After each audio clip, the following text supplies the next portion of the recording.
Hi అండి. ఈరోజు మన వీడియోలో కాకరకాయ కూర చేస్తున్నానండి. చాలా టేస్టీగా ఉంటుంది. కూర అయితే పాతకాలం పద్ధతిలో ఎలా చేసేవారో అలాగైతే చేస్తారండి. మా అమ్మగారు అయితే చేస్తున్నారు. ఒకసారి అయితే ఇలా ట్రై చేయండి. ముందుగా అయితే కాకరకాయలు తీసుకున్నాను. అలాగే ఉల్లిపాయలు, పచ్చిమిరపకాయలు, టమాటాలు కూడా తీసుకున్నానండి. ఇవన్నీ కట్ చేసుకోవాలి. కాకరకాయ ఉన్న పైపొర అయితే చిక్కుకోవాలండి. పైపొర అంతా చిక్కిన తర్వాత అయితే ముక్కల కింద కట్ చేసుకోవాలి. ఇవన్నీ చెక్కి పెట్టుకున్నానండి. ఫస్ట్ మనం లోపల ఎక్కలు ఉంటాయి కదండి, అవన్నీ తీసేసుకోవాలి. ఇవన్నీ తీసుకుని అయితే ముక్కల కింద కట్ చేసుకోవాలి. ఇలా చేయండి, చాలా టేస్టీగా ఉంటుందండి కూర. అలాగే దీంట్లోకి మసాలా, ఈ మసాలాని అయితే దీంట్లో కొంచెం అల్లం వెల్లుల్లి పేస్ట్ అయితే ఇంట్లో ఉందండి, అదైతే వేసుకుని మిక్సీ ఆడుకు పెట్టుకుంటాను పక్కనే. అలాగే మనం ముక్కలు కట్ చేసుకున్న కాకరకాయ ముక్కలు అయితే కడిగి శుభ్రంగా పెట్టుకున్నాను. ముందుగా అయితే స్టవ్ ఆన్ చేసుకుని ఒక గిన్నె అయితే పెట్టుకుంటున్నానండి. గిన్నె అయితే వేడెక్కింది కదా, ఆయిల్ అయితే వేసుకుంటున్నాను కూరకు సరిపడగా. ఆయిల్ వేడెక్కిందండి. ఇప్పుడు కాకరకాయ ముక్కలన్నీ వేసుకుని బాగా ఫ్రై చేసుకోవాలి. ఆయిల్లోనే ఫ్రై అవ్వాలండి, చేదంతా పోతుంది. ఇలాగైతే ట్రై చేయండి ఒకసారి, చాలా టేస్టీగా ఉంటుందండి. మొత్తం అంతా కలుపుకున్న తర్వాత అయితే మూత పెట్టుకుని మగ్గనివ్వాలండి. కొంతసేపు అయితే ఫ్రై అయినాయి కదండి. ఇప్పుడైతే ఉల్లిపాయలు, పచ్చిమిరపకాయలు, టమాటాలు కూడా వేసుకుని బాగా ఫ్రై చేసుకోవాలండి. ఇవి కూడా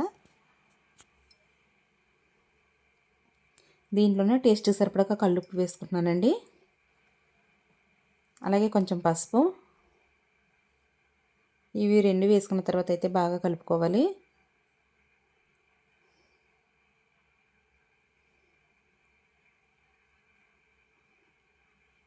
అలాగే ఫస్ట్ టైం కానీ మన ఛానల్ ఎవరైనా కొత్తగా చూసినట్లయితే సబ్స్క్రైబ్ చేసుకోండి, లైక్ చేయడం మాత్రం మర్చిపోకండి. పక్కనున్న గంట సింబల్ అయితే క్లిక్ చేయండి. నేను పెట్టే ప్రతి వీడియో మీకు నోటిఫికేషన్ ద్వారా వస్తుంది. మూత అయితే పెట్టుకుని మగ్గనిచ్చుకున్నానండి. చూడండి ఎలాగైతే మగ్గినవో. ఒకసారి అయితే కలుపుకుంటూ ఉండాలండి, కింద అయితే మాడకుండా. ఇప్పుడు నేనైతే కొంచెం బెల్లం కూడా వేసుకుంటున్నాను. బెల్లం వేసుకున్నందుకు అయితే చాలా టేస్టీగా ఉంటుందండి కూర, కమ్మగా ఉంటుందండి. బెల్లం వేసుకున్న తర్వాత అయితే ఒకసారి కలుపుకొని మూత అయితే పెట్టుకుని బాగా ఉడకనివ్వాలండి.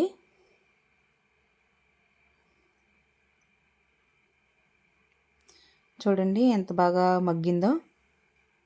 ఆయిల్ అయితే పైకి తేలింది కదా. ఇప్పుడైతే కారం వేసుకుంటున్నాను. ఒక 2 స్పూన్లు అయితే కారం వేసుకున్నాను. కారం అయితే పచ్చివాసన పోయేదాకా బాగా ఫ్రై చేసుకోవాలి.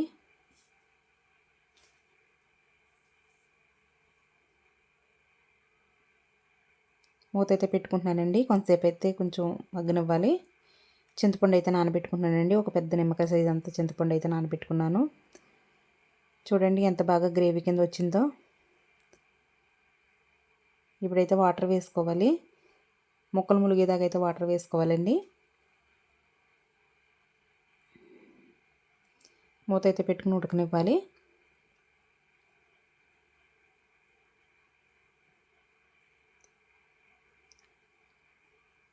ఇప్పుడైతే మనం ముక్క ఉడికిందో లేదో ఒకసారి కాకరకాయ ముక్కను పట్టుకుని చూడాలండి. ముక్క అయితే ఉడికింది. చింతపండు పులుసు అయితే వేసుకుంటున్నాను. వేసుకుని అయితే కలుపుకొని మూత అయితే పెట్టుకుని ఉడకనివ్వాలి. కూర అయితే దగ్గరికి పడ్డదండి. కూర అయితే ఎగురుతుంది కదా. కొంచెం కరివేపాకు కూడా వేసుకుని మూత అయితే పెట్టుకుంటున్నానండి.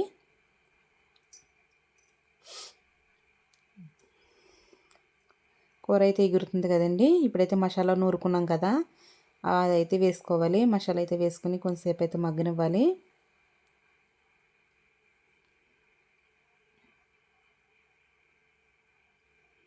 మసాలా వేసుకున్న తర్వాత అయితే చాలా కొంతసేపు అయితే ఉడకనివ్వాలి.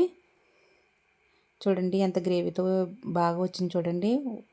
ఆయిల్ అయితే పైకి తేలింది కదా, చాలా టేస్టీగా ఉంటుందండి. ఒకసారి అయితే ఇలా ట్రై చేయండి. మంచి రెసిపీతో మళ్ళీ కలుద్దాం. Bye friends.